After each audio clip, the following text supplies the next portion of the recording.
Hey guys, before we start today's video, I just want to say it was an absolute pleasure to be joined by the one and only Yurman.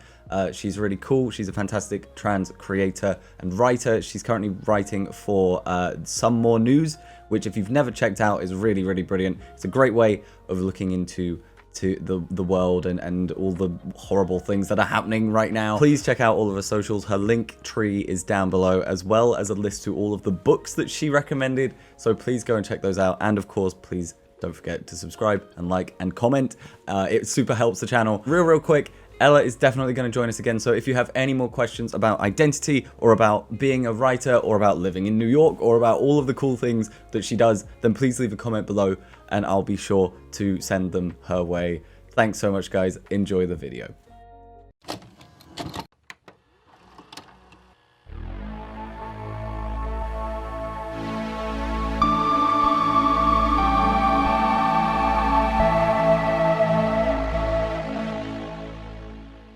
Up with Ella and talk about content creation, writing, being a trans creator online, and being a trans voice. I mean, what is the pressure, right? I can't even imagine. Yeah. No, I think it's just interesting to be to feel like we're on the very the front edge of kind of a wave of trans inclusion. Yeah. So, I don't know, I do a lot of stand-up comedy in my non-online time, and there aren't that many trans comedians. I could count them on, two hands, probably, the mainstream ones. And so, and several of those people are my friends. And so to suddenly have a voice as a trans person on the internet, to have a platform, suddenly I am, one of the trans creators, and that's not to say I don't know, there are obviously larger trans creators than me on online platforms, but for now, but it's wild to suddenly be a voice for my community in even a small way. It's been really amazing. I need to ask you about stand-up comedy, because I mean so you're doing stand-up in New York. Yes. What is that like? Well, so I'm 23 now. I first started doing stand-up when I was 18 and not out as trans, even to myself. And so I was doing all of these very cishet, Manhattan-based mics that were in grungy basements and really unpleasant. And I was having to lie my way into bars because I wasn't of age and I didn't have a fake. Don't get a fake, it's against the law. But I was miserable, and for a bunch of reasons. The primary one being that I hadn't realized I was trans yet. It was so unpleasant that I stopped. And I moved on to kind of studying politics and journalism in school, and Shakespeare stuff, a whole mix of things at school. And then I got this Some More News job. And I started writing scripts for them. And one of the things I've noticed in the past 6 to 8 months that I've been writing for them is that I think my political analysis, the politics side of my scripts are really strong. But one of the things I'm seeing when I finish a draft and go back and look at them is that there aren't enough jokes usually. Right, and one of the things when I turn in my scripts to Cody and Dave, who are my bosses, one of the things I always say is, it's light on the jokes. You might need to punch up the jokes. And they usually do, which is great to have them. But I've started doing stand-up primarily just to practice writing jokes, practice being funny again. Just seeing the funny again. Yeah. Well, that's the thing, though. It's hard to find that. It's hard to... You're not writing predominantly about funny things. Right. Yeah, that's been really tough. This last episode that I published, that came out last week about all the anti-trans legislation that's kind of sweeping across the U.S., was really tough to write. It took a long time to write, and I kept emailing Cody and saying, it's coming, I promise, but it's very depressing, and it will eventually come in, but I am so sad. So yeah, I'm working on now a script that has nothing to do with my own personal livelihood, which has been a nice relief. Yeah, but sometimes you gotta flex the muscles just for the fun of it. Real quick, I have to say, first of all, Max said, Toby certainly still hasn't found the funny, so thank you for that. MB said, you're not allowed to laugh at that. I'm sorry, you're right, that was mean. Don't insult Toby. MB says, can I draw Ella? Can I draw you? Oh my god. Yeah, of course. Yeah, that's so kind. That's something about Twitch that is really awesome. So how did, like, it sounds like it's been a bit of a journey from he, him stand up to they, she stand up. Absolutely. There were definitely moments. I mean, we were talking right before the stream started. I kind of always thought that everyone hated being a boy, that everyone just like didn't know how it worked and was kind of really miserable. For years, and years and years. So and like exactly the same thing as like what I was saying before stream. Yeah, with like I just thought that everyone kind of would do it. Right. I was like, yeah, being a boy sucks, but everyone must feel that way. Everyone hates it. Half the planet must just be a little bit miserable about who they are all the time. And then I got to college and started taking more like political theory classes and being around more queer people. All of my friends in high school were queer, but I was kind of like the token straight boy at the time, which is funny to look at now. And then I started watching like trans people on YouTube, to be honest, which I grew up in a really small kind of rural suburban town. So I just didn't know any trans people in my personal life. There were some trans people at my high school, but I didn't know any of them personally. Yeah. So I just, I started watching ContraPoint, who I know is a very controversial figure on the internet these days. She was like I was like taking like socialist, anti-capitalist classes in school anyway, so I was watching her content primarily for that. Yeah. And then I just started noticing slowly that, the way she talks about gender, that really makes sense to me, huh? Interesting. And just sort of just went from there. So yeah, the spring of my freshman year of college, I went up to some of my close friends and said, can I try out they, them with you guys? And they said, sure. And then just very slowly after that, told more people and came out to my parents via YouTube video. Oh, damn, that's awesome. When I went on my 21st birthday, I think. And then a year after that, or a year and a half after that, decided to look into hormones. I've been on HRT now for a year and a half, a little longer. So that's and then once actually I started hormones. To me, it felt like a switch had flipped. At the top before hormones, oh, really? I sort of felt like, I identify as non-binary, but a lot of that is because of like how I politically think about gender as like a social construct. And I don't really feel a lot of dysphoria, but I don't really relate to maleness or manhood. And then I started taking hormones and very, very quickly realized, actually, I want to be a girl. Actually, this is great. And this is more than just like a political stance that I have. I'm so much happier in my body now. And that's like the physical changes and the emotional changes that come with being on estrogen. I cry so much more now. And I know I have trans men in my life who don't cry at all anymore. So it obviously affects your emotions, but just like recognizing, like seeing yourself in the right body for the first time, and like affirming that you are on the right path has been really, really meaningful to me. And then there were some other like key moments. I read a book called "Time Is the Thing a Body Moves Through" by T. Fleischmann. Okay. That's like a personal essay book that I really highly recommend. That really resonated with me. That was before I started hormones and was one of the things that made me think about starting for the first time. But yeah, ContraPoints, and then from there it just all went downhill. So maybe the trans agenda is real. See, that's the problem with these trans YouTubers putting ideas. Yes, they're transing the youth. Ugh. It's about time. It's about time. You said you grew up in quite a rural town. Yeah. How has that, like, do you think that how much has moving to New York and you said to me off stream that you came to London, how much has the travel aspect sort of impacted like your identity?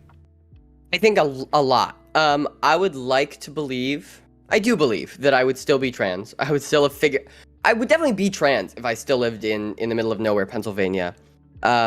I would like to believe that I would have figured it out by now anyway. But I don't know if that's true. Living in New York and around queer people and in a metropolitan area where I can like be myself and see myself represented in the people around me has been such a huge part of coming to terms with my identity and finding my community. And it's I'm so impressed by the people who come out and transition or come out as gay or bi in small towns where they don't have that kind of support network, because I lean on my queer community so much. Having like an art scene and a queer culture the mics I go to, the stand-up open mics I go to these days are like queer Brooklyn mics. Everyone there is awesome. queer to some degree, and I don't have to do humor where I like explain what non-binary is. I can make jokes that are like sort of in jokes within the community, because I don't have to explain to outsiders. And all my friends are queer. Most of them are trans, and it's been really wonderful. And I have this huge online trans community as well, and I think a lot of people probably lean on that as well. But for me, having that resource in New York has been crucial. That's awesome. I got a question here from Max who says, how was the decision to be trans or to come out? How has that affected your familial life?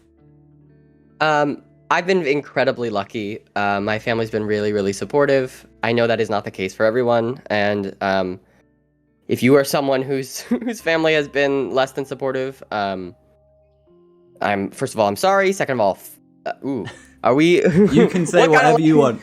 Second of all, fuck them. We're your family now. Absolutely. Right? Exactly. Yeah. But no, my parents have been incredibly supportive. There was a learning curve, I think, especially with just adjusting to new pronouns, which has honestly been, I think, the hardest part, even more so than hormones, which came later. I think especially the they pronouns are really hard for people, maybe the generation above us. Yeah. Just because like the grammatical shift in your head is really tough. But they've been really supportive. They supported my decision to go on hormones. A few months before I came out, my mom looked at me and my younger sister and said, "How are neither of you gay?" and we looked at each other and smiled on the inside. And now I'm trans and she's queer, and we're all living our lives. A happy ending. That's what everyone wanted. Definitely. But I recognize that I'm incredibly lucky. Even a lot of my friends don't have the same good positive relationship with their families that I do, and that's, I think, a really hard part of being trans. It probably delayed me coming out, like this fear. I've always had a really great relationship with my family, and I knew that coming out wasn't going to ruin my relationship with them, that they would be accepting, but it was still a really scary moment to have this conversation and to know that something was going to change, even if it wasn't going to be worse. Yeah, well, yeah, exactly. Now, you said that you came out via YouTube. I did. YouTube video. I have to hear what did you do? Yeah, I mean, that video is still up somewhere. Don't go watch it. It dead names me. I mean, I dead named myself. I did like I was like big into ContraPoints at the time, so I did like a low budget like ContraPointsy video essay where the first 2/3 were me kind of debunking common anti-trans talking points. So I do a very brief kind of overview of gender theory and talk about Judith Butler and gender performativity, and then I talk about like the really common trans talking points at the time, which were the bathroom stuff and the hormones are terrible for you, and the trans agenda is trying to like steal your children, and the they pronouns are a plural pronoun. How dare you use them as a singular? And then the last third is kind of me saying, also, I'm non-binary, which I use as a label less and less these days. I'm more and more comfortable with just identifying as a trans woman. The gender binary is all a mess, you know, and we talk about binary transness, but it's all fake. So who knows? But in retrospect, I wish that video had been more comprehensive. I I get to work for Somewhere News now, which is really exciting. And I'm working on a bigger piece about kind of trans stuff that I'm hoping to kind of rework some of that stuff from that old video into. Oh, awesome. So that's kind of exciting. Yeah. So, as you've gone from more they them to they she and more towards the she pronouns, like, have you felt a need to come out a second time? The big second coming out was hormones, because when I first came out, I kind of soft pitched it. I was like, I'm using they, he, and I don't think I'm ever going to want hormones, but this is just how I feel. I went out of my way to make it kind of as easily digestible to cishet parents as possible.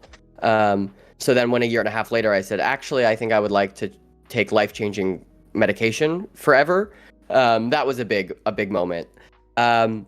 But the pronouns have been pretty relaxed. I started using they, she partly because in public I get she, her pretty consistently. Especially when I'm wearing a mask and I'm like going to go buy a sandwich at the bodega, I pitch my voice up here and I say, "Hi, can I please have a BLT and also this gallon of milk?" And they say, "Yes, ma'am." And so it just got easier to just let that be a part of my identity than to constantly feel like I was being misgendered in some other different way than I was used to. But then I started realizing that I really enjoyed using those pronouns. The other big change for me was that when I was a boy, I identified as a straight man.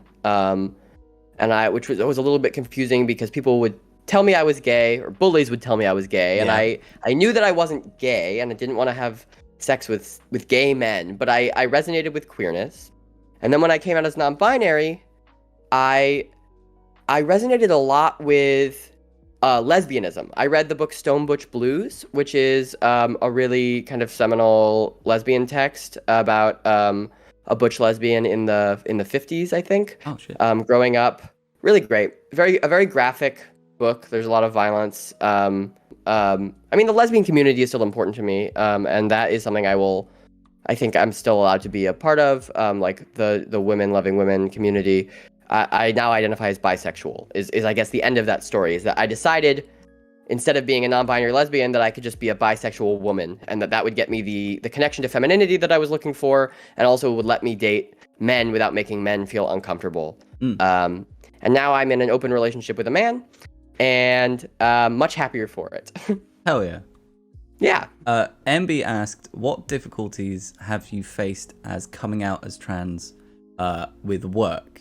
With getting work, with people at work? MB says, I feel a lot of people would disrespect you because of it.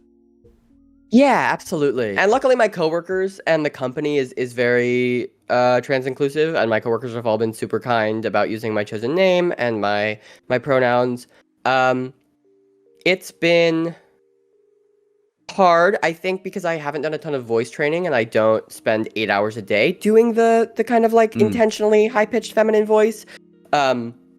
My customers will often misgender me, and that's just kind of something I have to get used to and sort of just numb myself to. I don't really take it personally. I'm never going to see most of those people ever again. Generally, I don't think it's malicious. There have been one or two people come into the store who, even after one of my coworkers corrects them, go out of their way to continue to misgender me. And that's been pretty... One woman started screaming, "He's a man!" over and over again. That was not so fun. Oh my god. That was not so great. Jesus. But how do you mentally deal with something like that? In public, yeah, I mean, on the spot? So I walked into the back room and let my manager yell at this person, and they yelled back and forth, and eventually the woman left the store.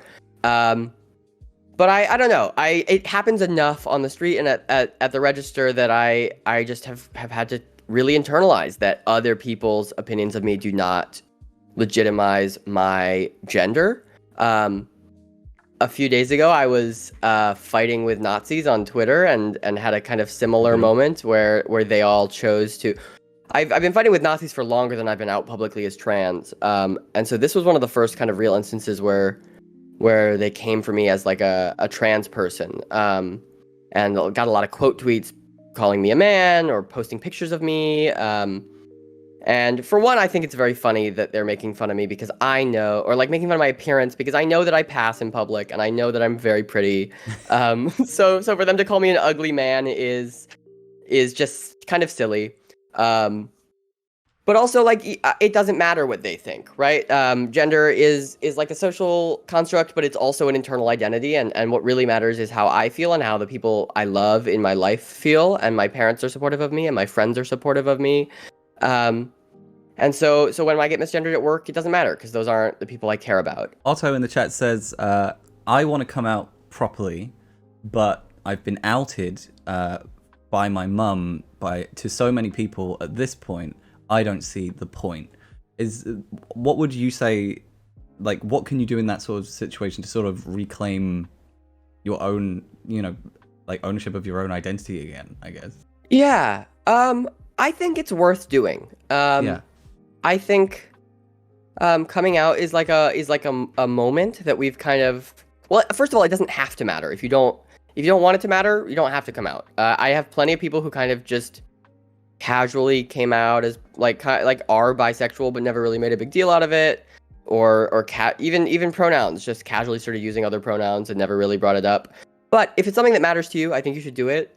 We place a lot of value in our culture on this coming out moment, and I think doing it and kind of reclaiming your own agency is really important, if that's something that you care about.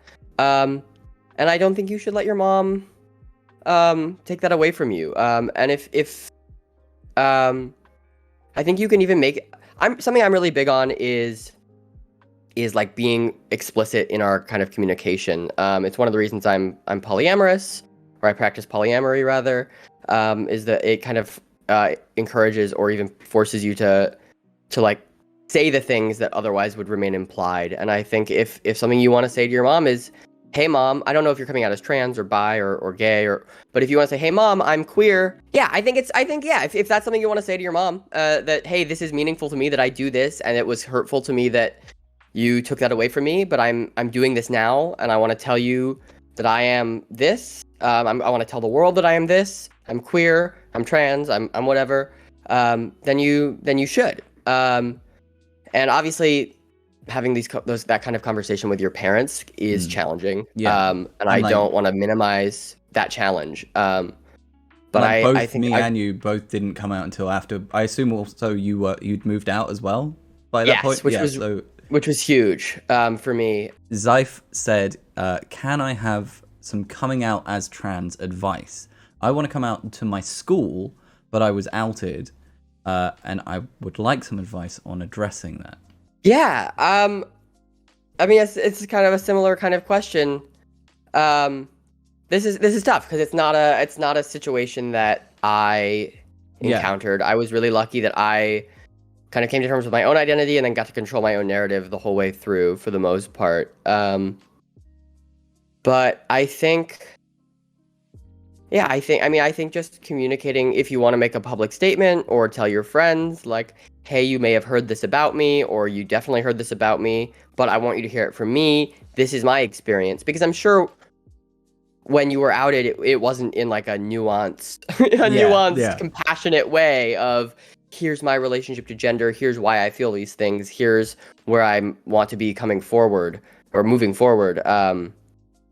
So I think, just making clear, just saying, I want to tell you this anyway because I want to be able to tell you on my terms, and now here's what I want to say. And it's gonna be hard, and it might suck. A lot of being trans sucks. School sucks anyway, and a lot of being queer sucks, and a lot of being trans extra sucks. And I think, when I first came out, or first started hormones, my dad texted me and he said, I love you and I support you and I will always support you, but I am worried about you because I know this is going to make your life harder. It's gonna, like, people are going to judge you and people are gonna mistreat you because of this, and I just don't want your life to be harder than it has to be. And I think that's super fair. It is really hard. But it's also really fulfilling to be living the life that you want to be living and to like feel like your genuine self in your body. And I think it's worth pushing through those hardships if you can. How do you personally kind of deal with misgendering? It depends on who it's coming from. My parents I've been really, really lenient with, I think, because I know that they're coming from a supportive place. And Max, I don't know where your dad is is coming from. My parents still occasionally mess up, which I find funny because I do pass so often in real life. Like as a girl, I get she heard so often that when I get hemmed by my mom or my dad, it's always a little silly to me. And I've gotten a little bit more firm about correcting them over the years. If it's by a stranger, if it's like at a bodega or whatever, I will sometimes just ignore it because again, how they see me doesn't really matter to me, and I'm about to leave anyway. If it's in a group of friends and it's by someone I don't know super well, sometimes I'll rely on other people in the group to do that. If you can kind of set up that expectation with a close friend. My roommate is really good about correcting other people if we're in a group together. His girlfriend is really good about correcting other people. Today I was just taking pictures for some people for graduation, and one of them mixed up my pronouns, and one of the other girls there immediately corrected her, which was really sweet. So I think finding people who are close to you and saying, hey, I'm going to need help here. Can you be on top of this? Because it's exhausting to be advocating for yourself all the time. Oh, yeah, sure. So finding a support network who will be there to help you is really important, I think. Getting it. So you're writing for some more news, which I've done a terrible job, I think, of explaining what some more news actually is. Would you be able to just briefly explain what it is as a channel? Yeah. So I think the easiest comparison is to John Oliver, and the Last Week Tonight show that he does on HBO. If that's something that is like a reference point that your audience will recognize. Cody is hosted by Cody Johnston, and it's like a farther left kind of Last Week Tonight-esque show because it's not on HBO, it's on YouTube. So we kind of get to do whatever we want. Somewhere News started as a show on Cracked, which was a big comedy website network, kind of a college humor type website. And then like 5 or 6 years ago, they fired their entire video team all at once. Yeah, it was the whole Facebook video thing. Yeah, it was really traumatic. I remember being on Twitter and like 28 comedians I'd been following for my whole life all of a sudden lost their jobs all in one day. But at the time they'd been doing this show called Some News, which was exactly the same show. And then they just decided to start it up again as Some More News. And it's now Patreon funded. And we put out an episode once a week, like 40 minutes to an hour long about a subject. And it's like a heavily researched video essay comedy show where Cody sits behind a desk and talks about a subject. I mean, what I love about Someone is like, I love how digestible it is. It's so good. Like, it's so helpful for you see these weird things happening on Twitter all the time, and you have to be 100% in the know of what the hell's going on. My example is always QAnon. Like, what the fuck is that? So, like, having like it's always. It's so good at like digesting just how mind-bogglingly insane the politics of our world is right now, and the thing that I'm always impressed with is just how much Cody can say in a take. There's such minimal cuts, which is just wild. I've never gotten to sit in on them filming. Most of they're all based out in LA, and I'm here in New York. Right. And also, they don't really need another writer sitting in on the Zoom meetings when they film. I'm sure that would just add to the confusion. But no, Cody talks so fast, and the takes are so long. I'm really impressed. But yeah, I think the show is really good at doing exactly that. I was a huge fan of the show for many years before I started writing for them, which is like cool that I get to write for them now. But I think they have like a 4-part series on fascism that's a few years old now that I think is such a good explainer on like what fascism is, because the word kind of came back into vogue when Trump got elected, and like why it might be a useful word to describe aspects of the Trump presidency, and what it means in relation to other like political theory, especially because like politics has kind of become very trendy on the internet now, which I think is generally a good thing. It's good to make people more politically aware, but you do see like a lot of political buzzwords being thrown around. And if you're not big into reading dense political theory by old white dudes from the 1800s, that might not be super accessible to you. And I think Somewhere News does a really good job at not requiring you to have read Marx and Kropotkin and Bakunin and blah, blah, blah, blah, blah. Ella, what guitar do you have? That's a great question. I have no idea. It was my sister. She got it. She got it as a gift. That's why it's covered in like Hillary Clinton stickers, which she's since grown out of. I get texts every few months that are like, "Are those stickers still on the guitar case? You can take them off if you want." She never played, and I started playing a lot over quarantine. And then when I moved into this apartment, she said, you can have the guitar if you want. And if she ever asks for it back, I'll give it back to her. But it's mine for the time being. I'm not great at it. I used to be a musical theater student, so singing is my forte. And what I've discovered is that if you sing nice enough, you can be really pretty mediocre at the guitar and get away with it. Sam says, I thought you were both in the same room. We are. One lovely big blue room that's both in London and New York at the same time. What's your favorite books? That's a great question, especially since you've already dropped a couple of books. Yes, so I recommended Stonebutch Blues with a pretty heavy trigger warning on there. Time is the Thing a Body Moves Through is a personal essay. I love The Secret History by Donna Tartt is really a brilliant novel. It's about some classics students in like upstate Vermont who accidentally do a murder. That's not even a spoiler because it happens on the first page, and then you shoot backwards in time and figure out why and how, and it's really lovely. That's one of my favorite books. And then Flowers for Algernon, which is about a man with like dangerously low IQ who gets like a medical experiment performed on him to make him very, very smart. And it's told through his perspective of like journals, so you kind of watch his like ability to read and write improve as the surgery takes effect. Okay. Great book. Those are my recommendations. I'm definitely gonna ask you to send me a list of all the books you've dropped on here. At the absolutely. end, because I'm gonna want to check them out, and I'm gonna put them in the reading and writing section of the Discord as well. Favorite song? Oh, that's Zyph, you're asking some good questions. Ooh. Presumably Dead Arm by Sydney Gish is a really fun, like, sad indie girl song. And Sydney is a friend of mine, actually, which is, like, a small flex of mine. Hell yeah. Rigid makes great music. Hell yeah. 10 out of 10. We can end the stream Bridget, now. I'm a big fan of Bridget, actually, who I found through Toby. I would be shocked if you found them some other way. That would be amazing.